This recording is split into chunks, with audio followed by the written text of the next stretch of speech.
Assalamualaikum and a very warm welcome everyone to our YouTube channel।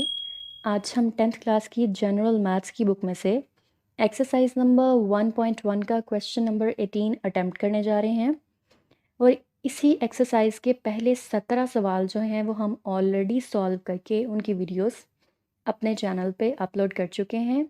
अगर आपको उनमें से कोई भी क्वेश्चन में डिफ़िकल्टी महसूस हो रही हो और आप उनको समझना चाह रहे हो तो आप मेरी वीडियोस में जाके प्रीवियस वीडियोस में जाके क्वेश्चन नंबर्स गिवन हैं वीडियोस के साथ, उनको आप देखते हुए अपनी रिस्पेक्टिव वीडियो में जाके उसको अच्छे से समझ सकते हैं। अब हम आते हैं अपने क्वेश्चन नंबर 18 की तरफ। यहाँ पे हमें एज़ यूजुअल क्वेश्चन को सिंप्लीफाई करना है, मुख्तसर तरीन शक्ल में लेके आना है ताकि ऐसी शक्ल ना रह जाए मज़ीद के न्यूमरेटर और डिनोमिनेटर में कुछ ऐसा बच जाए जो आपस में मज़ीद तकसीम हो सकता हो। ऐसा नहीं होना चाहिए। उसके लिए हमें क्या करना है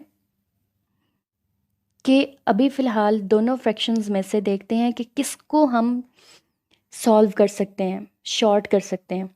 उसके लिए इसमें तो हमें ऐसा कुछ भी नज़र नहीं आ रहा कि इसको हम मज़ीद सिंप्लीफाई कर सकें सेकंड फ्रैक्शन को। ठीक है, तो अभी फ़िलहाल हम पहली फ्रैक्शन को, पहली वाली कसर को हल करते हैं। 8x² प्लस 18y² को अभी फ़िलहाल हम वैसे ही रहने देते हैं और डिवाइड के नीचे देखते हैं। जब हमारे पास ऐसी सिचुएशन हो कि दो वैल्यूज़ ऐसी गिवन हो जिनके दरमियान में माइनस का सिंबल है और वो दोनों वैल्यूज़ ऐसी हैं जो स्क्वायर बन सकती हैं किसी वैल्यू का। ठीक है, अब आपको मैं समझाती हूँ तो थोड़ा सा समझ आ जाएगा कि किसी वैल्यू का स्क्वायर बनने का क्या मतलब है। अब ये देखें 4x² हमारे पास एक वैल्यू है ना, तो ये किस वैल्यू का स्क्वायर बन सकती है, यानी कौन सी ऐसी वैल्यू है जिसको आपस में 2 टाइम्स मल्टीप्लाई करें तो 4x² आए। कौन सी ऐसी वैल्यू है, पहले तो कांस्टेंट को ही देख लेते हैं। कौन सी ऐसी वैल्यू है जिसको आपस में 2 टाइम्स मल्टीप्लाई करें तो 4 आता है? 2, यानी 2 2s आर 4 हो जाता है। और अगर x² लाना है तो इसका मतलब है कि इन दोनों के साथ x होना ज़रूरी है। जब दोनों के साथ x होगा तो x को लिखा एक ही दफ़ा जाएगा और मल्टीप्लाई होने की सूरत में उन दोनों की पार्ट्स आपस में क्या हो जाएंगी जी, ऐड हो जाएंगी। तो हमारे पास आंसर यही आएगा, 2 2s आर 4x²। तो अब हम यहाँ पे क्या करते हैं कि 4x² की जगह हम क्या लिख देते हैं, 2x का होल स्क्वायर, यानी 2x को आपस में 2 टाइम्स मल्टीप्लाई करें तो यही वैल्यू निकलती है। समझ रहे हैं अपनी बात को, समझ रहे हैं मेरी बात को कि 2x का होल स्क्वायर लेंगे तो 4x² ही आएगा। फिर ये दरमियान में माइनस का सिंबल आ गया और 9y² का मतलब ये है कि इसको हम किसी ऐसी वैल्यू में अब जो है वो चेंज करें कि जो अपने आप का स्क्वायर हो। कौन सी ऐसी वैल्यू है जिसको आप मतलब अपने आप से 2 दफ़ा ज़रब दें तो हमारे पास 9 आए? 3, यानी 3 को 3 से ज़रब देंगे तो हमारे पास 9 आ जाएगा। और y² को हम कैसे सॉल्व करेंगे, इन दोनों वैल्यूज़ के साथ y लगा दें। जब मल्टीप्लाई होंगी तो y लिखा एक ही दफ़ा जाएगा और इनकी पार्ट्स आपस में ऐड होके 2 बन जाएंगी और 3 3s आर 9। तो एग्जैक्टली यही आंसर निकल आया ना हमारे पास। तो हम 9y² की जगह पे यहाँ पे लिख देते हैं 3y का होल स्क्वायर, यानी हमने इसको भी कंसाइज कर दिया, शॉर्ट कर दिया इस फॉर्मेट में। जवाब यही निकलता है, जवाब नहीं बदलेगा इसका, इसका हल करने से जवाब यही आएगा, लेकिन इसको हमने इस फॉर्म में इसलिए लेके आया है क्योंकि अब हम इस पर एक फार्मूला अप्लाई करेंगे और फार्मूला अप्लाई करके इसको हम आगे से सॉल्व करेंगे। दूसरी वाली फ्रैक्शन को एज इट इज़ लिखते हैं, जैसी है वैसी की वैसी अभी फ़िलहाल रहने दें। ऊपर वाली फर्स्ट फ्रैक्शन की जो वैल्यू है उसको भी ऐसे ही रहने दें, 8x² plus 18y² divided by, अब ये हमारे पास एक फार्मूला है मैथ्स का, a² माइनस b² जो किसके इक्वल होता है, a plus B into A minus B के। अब ये फार्मूला हम यहाँ अप्लाई करने जा रहे हैं। यूँ समझ लें कि ये 2x हमारे पास a है जिसका स्क्वायर है और b की जगह यहाँ हमारे पास 3y है जिसका स्क्वायर है, और अब इस पे हमने ये फार्मूला अप्लाई करना है, यानी a की जगह यहाँ हमारे पास 2x का होल स्क्वायर है और b की जगह 3y है उसका स्क्वायर। तो अगर इन दोनों वैल्यूज़ को इस फॉर्मूला में रखें तो हमारे पास क्या आएगा, a की जगह 2x प्लस b की जगह 3y, फिर ब्रैकेट में a की जगह 2x माइनस b की जगह 3y, यानी ये पूरा फॉर्मूला जो है एक्सपैंड होके इस शक्ल में आ जाएगा। तो हम अब इसकी जगह यहाँ पे लिख देते हैं 2x plus 3y into 2x minus 3y, यानी ये पूरी। और दूसरे वाले फ्रैक्शन को अभी फ़िलहाल वैसे का वैसा लिख देते हैं, ठीक है। अब क्या करते हैं, अब हम एलसीएम मालूम करते हैं।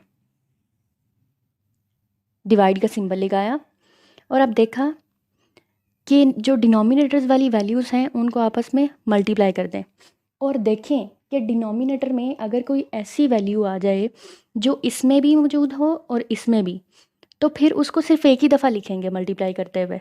ये नहीं है कि इसमें भी आ जाए और इसमें भी आ जाए, ठीक है। तो अब चूँकि 2x माइनस 3y इसमें भी है और इसमें भी, तो इसको दो दफ़ा लिखने की ज़रूरत नहीं है, एक ही दफ़ा लिखेंगे और दूसरी वैल्यू ये आ जाएगी, यानी हमारे पास कुछ ये वैल्यू आएगी 2x प्लस 3y और 2x माइनस 3y। अब क्या करते हैं, इसको सॉल्व करने का तरीका आपको बड़ी अच्छी तरह से पता है कि जब पहली फ्रैक्शन के साथ हमने इसको सॉल्व करना है तो क्या करेंगे कि इस पूरी वैल्यू को ऊपर रख के पहली फ्रैक्शन के डिनोमिनेटर के साथ डिवाइड कर देंगे, इसको ऊपर रखेंगे और इसको नीचे। और यहाँ हमें क्लियरली नज़र आ रहा है कि चूँकि ये दोनों सेम है तो ये आपस में कट के ख़त्म हो जाएंगी और जवाब 1 निकलेगा। और जो 1 जवाब आएगा ना, उसको इसी फ्रैक्शन के न्यूमरेटर के साथ पूरी वैल्यू के साथ मल्टीप्लाई कर दें, तो इसका न्यूमरेटर 1 के साथ ज़रब खा के वापस वही आ जाएगा, यानी 8x square plus 18y square. फिर ये माइनस का सिंबल। अब इस पूरी को ऊपर रख के जब 2x माइनस 3y के साथ डिवाइड करेंगे, यानी फ़र्ज़ करें ये लिखी हुई है, यही वैल्यू लिखी हुई है, इसको डिवाइड कर देंगे हम 2x माइनस 3y से, तो सेम सेम आपस में कट जाएंगी, यानी ये कट गई, बाकी ये बचा। तो ये जो बचा है ना, उसको इसके ऊपर वाले डिनोमिनेटर से मल्टीप्लाई कर दें, यानी 2x प्लस 3y मल्टीप्लाई हो जाएगा 2x प्लस 3y से, ठीक है। तो अब क्या करते हैं कि 8x square plus 18y square, इसको फ़िलहाल वैसे ही रहने दें, फिर माइनस का सिंबल। अब ये जो 2x है ना, इसको इस ब्रैकेट में मौजूद हर वैल्यू से मल्टीप्लाई कर दें, यानी 2x को मल्टीप्लाई करें इस पूरी ब्रैकेट से 2x प्लस 3y से, फिर माइनस प्लस से मल्टीप्लाई होकर माइनस हो गया। अब इस ब्रैकेट की 2x को तो हमने इसके साथ मल्टीप्लाई कर लिया, अब 3y को इस पूरी के साथ मल्टीप्लाई करेंगे 2x प्लस 3y, डिवाइड का symbol 2x plus 3y into 2x minus 3y, ठीक है। अब क्या करते हैं, 8x square plus 18y square को वैसे का वैसे रहने दें, माइनस 2x को 2x से मल्टीप्लाई किया, 2 2s आर 4 हो गया, x x से मल्टीप्लाई होके x स्क्वायर आ जाएगा, minus plus minus 2 3s are 6 xy, यानी पहले हमने 2x को 2x से मल्टीप्लाई किया तो माइनस 4x स्क्वायर आ गया। अब माइनस 2x को प्लस 3y से करेंगे तो minus plus minus 3 2s are 6 और xy मल्टीप्लाई होके xy बन गए। अब माइनस 3y को पहले 2x से मल्टीप्लाई करें, माइनस प्लस इसके साथ कुछ नहीं तो प्लस है, प्लस माइनस से मल्टीप्लाई होके माइनस हो गया, 3 2s आर 6 और x और y आपस में मल्टीप्लाई होके xy आ जाएंगे। फिर माइनस प्लस से मल्टीप्लाई होके माइनस आ गया, 3 3 से मल्टीप्लाई होके 9 और y से मल्टीप्लाई होके y स्क्वायर आ गया, डिवाइडेड बाय ये डिवाइड। अब चूँकि मैं ये चाह रही हूँ कि इसी जगह पे ये सारा सॉल्व हो जाए, इसलिए मैं ऐसे डिवाइड करने के बजाय इसको ऐसे डिवाइड कर रही हूँ, 2x plus 3y into 2x minus 3y, ठीक है। ये वाला इधर आ गया। अब देखें इनमें से देखते हैं कि कौन कौन सी वैल्यूज़ ऐसी हैं जिनके वेरिएबल्स कि पार्ट्स भी सेम है, वेरिएबल्स भी सेम है और पार्ट्स भी सेम है। तो एक तो ये है वैल्यू, एक ये है, ये एक्स स्क्वायर वाली है ना दोनों। तो क्या करेंगे, इनके अददी सर आपस में हल हो जाएंगे। एक्स स्क्वायर एक ही बार आ जाएगा और अददी सर हल होंगे। एक के साथ +8 है और एक के साथ -8 4।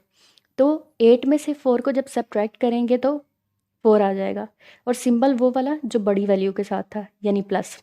अब ये दोनों हमने हल कर लिए हैं, इनको भूल जाएं। अब हमारे पास कौन सी वैल्यूज़ हम देखते हैं और कौन सी वेरिएबल्स की पार्ट सेम है। ये भी वाई स्क्वायर है, ये भी वाई स्क्वायर वाली वैल्यू है। तो क्या करेंगे, वाई स्क्वायर एक ही दफ़ा लिखा जाएगा लेकिन उनके अददी सर हल होंगे, यानी एक के साथ +18 है, एक के साथ माइनस। तो 18 में से 9 को माइनस कर दें, 9 आ गया, और सिंबल वो वाला आएगा जो बड़ी वैल्यू के साथ था, और 18 बड़ी है, इसके साथ प्लस का सिंबल है, प्लस आ गया। ठीक है, अब हमारे पास बाकी कौन सी रह गई हैं, एक ये और एक ये, और दोनों के साथ वेरिएबल सेम है, उनकी पार्ट्स भी सेम है। तो एक्स और वाई को लिखेंगे एक ही दफ़ा लेकिन उनके अददी सर जमा हो जाएंगे, यानी अगर दो वैल्यूज़ माइनस की हो ना तो होती वो प्लस है और आंसर के साथ सिंबल माइनस का आता है। 6 को 6 में ऐड करेंगे तो 12 आ गया हमारे पास। ठीक है, अब हमने न्यूमरेटर की सारी वैल्यूज सॉल्व कर ली हुई हैं। Divided by 2x + 3y into 2x - 3y। अब ये आ गया। अब आगे क्या करेंगे हम, ये देखें कि तरतीब ज़रा ऐसे दे लेते हैं कि 4x² पहले लिखा, फिर ये दरमियान में -12xy, और फिर दूसरे वेरिएबल का स्क्वायर डिवाइडेड बाय ये वाली वैल्यू एज इट इज़ आ जाएगी। ठीक है, अब इसको मैं आपको दो मेथड्स से करवा सकती हूँ, फार्मूला कंप्लीशन के थ्रू भी और फैक्टराइजेशन के थ्रू भी। ठीक है, तो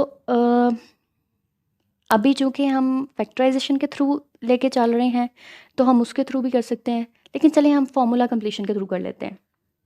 चलें ऐसे कर लेते हैं।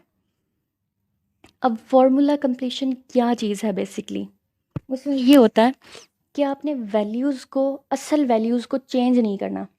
असल वैल्यूज़ आपकी एग्जैक्टली वैसे ही रहनी चाहिए, लेकिन आपको सिर्फ उनकी शक्ल तब्दील करनी है और शक्ल तब्दील करके उनको फार्मूले की शक्ल में ले आना है।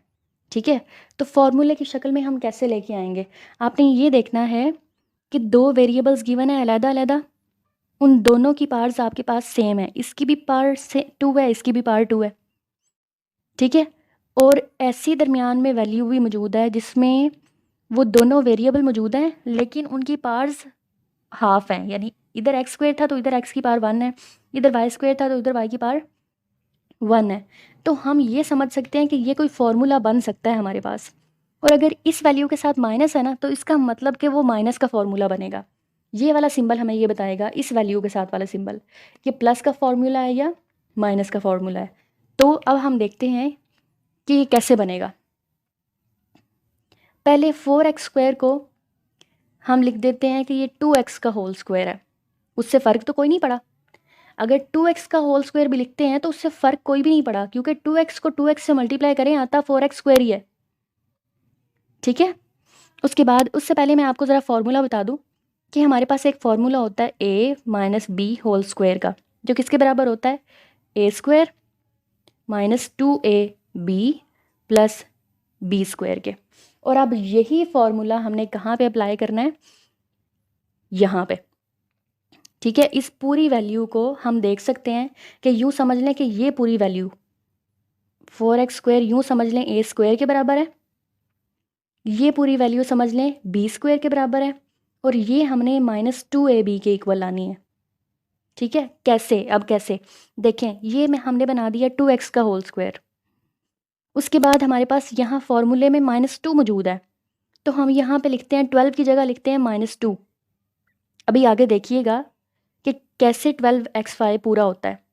-2 a की जगह अगर हमारे पास यहाँ पे a का होल स्क्वायर है ये, यानी a हमारे पास 2x है, तो इसका मतलब कि यहाँ a और b आपस में मल्टीप्लाई होंगे, a की जगह आ जाएगा 2x और b क्या है वो हमें ये बताएगा। ये b कैसे कि 9y² को हम 3y का होल स्क्वायर लिख सकते हैं, क्योंकि अगर 3y को आपस में 2 टाइम्स मल्टीप्लाई करें, 3y को 3y से मल्टीप्लाई करें तो आता यही है। तो ये हमारे पास बन गया, ये a का स्क्वायर बन गया, ये b का स्क्वायर बन गया, यूँ समझ लें 3yb है तो उसका स्क्वायर। अब यहाँ दरमियान वाली वैल्यू रह गई ना, ये -2ab, तो उसको कैसे पूरा करेंगे? -2 फॉर्मूला का, a की जगह 2x और b की जगह 3y। तो अब आप इसको सॉल्व भी करके देख सकते हैं कि 2 को पहले 2x से मल्टीप्लाई किया तो 4x आ गया, -4x, बाकी ये बचा था।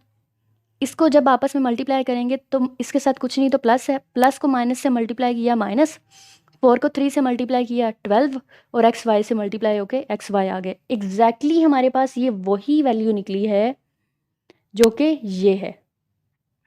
अब आप खुद अंदाज़ा लगा सकते हैं कि ये पूरी वैल्यू हम इस फॉर्मूले की शक्ल में तब्दील करके लेके आए हैं, लेकिन इनको हल करें तो जवाब यही निकलता है। हमने एक्चुअल जो स्टेटमेंट है उसमें कोई चेंज नहीं लाया, सिर्फ उसकी शक्ल तब्दील की है ताकि हम उसको फॉर्मूले की शक्ल में लिख सकें। फिर डिवाइड का सिंबल और ये वाली वैल्यू को एज इट इज़ लिखते हैं, 2x + 3y into 2x - 3y। ठीक है, अब ये देखें कि ये पूरा फॉर्मूला हमारे पास किसके बराबर था? a - b होल स्क्वायर के। ये पूरी शक्ल किसके बराबर थी? a - b होल स्क्वायर के। और यहाँ हमारे पास a की जगह है 2x, फिर ये माइनस का सिंबल लगाएंगे और b की जगह क्या था? 3y whole square divided by ये पूरी लिख दें, 2x + 3y into 2x - 3y। अब 2x - 3y होल स्क्वायर का ये मतलब है कि 2x - 3y 2 टाइम्स है, यानी सेम वैल्यू आपस में 2 दफ़ा ज़रब खा रही है। तो हम उसको उस तरह से लिख देते हैं, 2x - 3y को लिख देते हैं 2x - 3y आपस में 2 टाइम्स मल्टीप्लाई हो रहा है।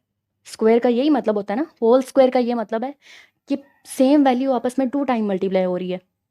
और डिवाइड में था हमारे पास एक मरतबा ये प्लस में और एक मरतबा माइनस में। अब इसमें देखें जो जो चीज़ें सेम है वो आपस में कट के ख़त्म हो जाएंगी, और सेम कौन सी हैं? ये सेम है, तो बाकी क्या रह गया हमारे पास?